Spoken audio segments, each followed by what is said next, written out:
Hai Sobat Koko Crunch, saya merupakan seorang akun eksekutif dari perusahaan Koko Crunch. Di sini saya akan membahas terkait isu yang beredar belakangan ini, yaitu isu terkait berita adanya boykot produk Israel yang dimana Koko Crunch ini masuk ke dalam produk yang diboykot. Belakangan ini, berbagai produk masuk dalam daftar boykot sebagai bentuk kepedulian terhadap isu global tertentu. Koko Crunch menjadi salah satu produk yang terdampak dari gerakan ini. Banyak pertanyaan muncul mengenai dampaknya, siapa yang benar-benar terkena imbas, dan apakah keputusan ini sudah mempertimbangkan berbagai aspek di balik rantai produksi. Dalam video ini akan dibahas secara objektif mengenai isu boykot yang sedang terjadi, serta dampaknya terhadap berbagai pihak, serta beberapa sudut pandang yang bisa menjadi bahan pertimbangan sebelum mengambil keputusan. Gerakan boykot bukanlah hal yang baru. Sepanjang sejarah, boykot sering digunakan sebagai alat untuk menyampaikan pesan moral atau politik. Namun, di balik keputusan ini, ada berbagai konsekuensi yang mungkin belum banyak dibahas. Salah satunya adalah dampak ekonomi.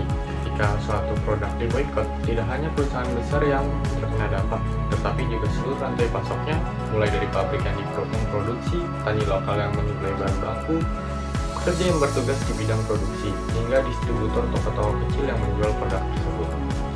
Koko Crunch sendiri telah lama hadir di Indonesia dan diproduksi secara lokal, yang artinya ada ribuan tenaga kerja Indonesia yang terlibat langsung dalam proses produksi distribusinya.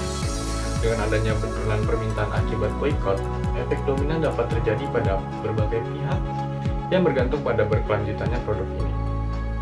Ketika sebuah isu global muncul, penting untuk melihat dampaknya dari berbagai sudut pandang. Transparansi dalam produksi dan distribusi menjadi hal utama yang perlu diperhatikan. Di Indonesia, Koko Crunch diproduksi di pabrik lokal dengan menggunakan bahan baku yang sebagian besar berasal dari petani dalam negeri.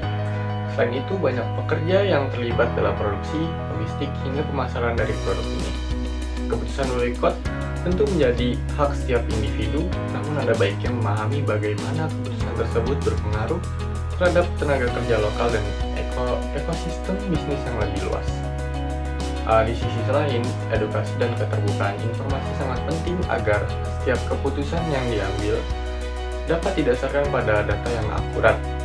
Pemahaman mendalam terhadap rantai produksi, sumber bahan baku, serta dampaknya terhadap perekonomian lokal yang dapat membantu membuat dalam mengambil keputusan yang lebih bijak.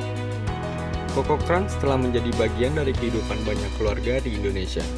Dengan informasi yang lebih jelas mengenai bagaimana produk ini diproduksi, siapa yang terlibat dalam rantai pasoknya, dan dampaknya terhadap ekonomi lokal, setiap individu dapat mempertimbangkan dengan lebih bijak dalam mengambil keputusan.